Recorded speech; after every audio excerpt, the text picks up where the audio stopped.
ఒక ఆటో వాళ్ళకే ₹3 పెరిగింది కాబట్టి మాకు గిట్టుబాటు కాదు. ముందు తొలిన దానికి ఇప్పుడు దానికి ఒక ₹5 మేము కూడా పెంచుకోవాల్సింది ఆటో వాళ్ళం.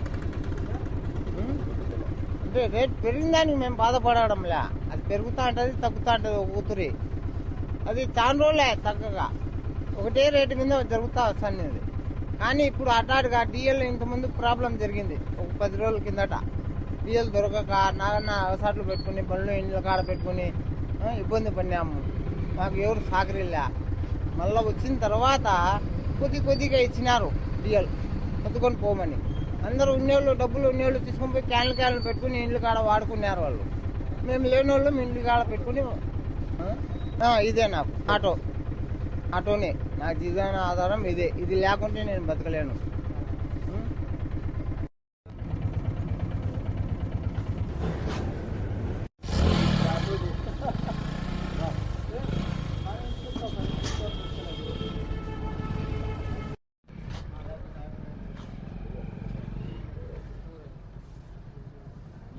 మాకు భారం పడుతుంది, కానీ మాకు ట్రాక్టరు అండ్ బండి ఉంది.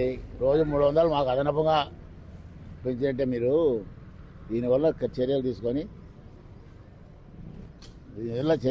తగ్గించే మాకు ఒక మేలు వస్తుంది. కాకపోతే రైతులు చాలా ఇబ్బంది పడతారు, అది దృష్టిలో పెట్టుకొని చేయండి. అమలాపురం రేనాటి పెట్రోల్ బంకు ఈరోజు 6 గంటల నుంచి రేట్లు పెరిగినాయి.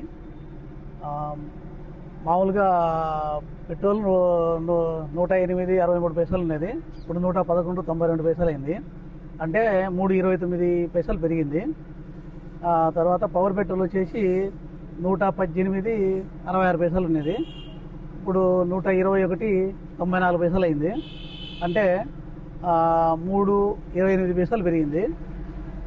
డీజిల్ వచ్చేసి 96.62 ఉండేది, ఈరోజు 99.66 పెరిగింది. అంటే 3.14 పెరిగింది డీజిల్ మీద. మేము మాది ఆన్లైను, 6 గంటలకు మాకు ఆన్లైన్లో అవే మారినవి. నిన్నటి రేట్లు పోయి ఈరోజు కొత్త రేట్లు వచ్చినాయి. ఈరోజు నుండి అది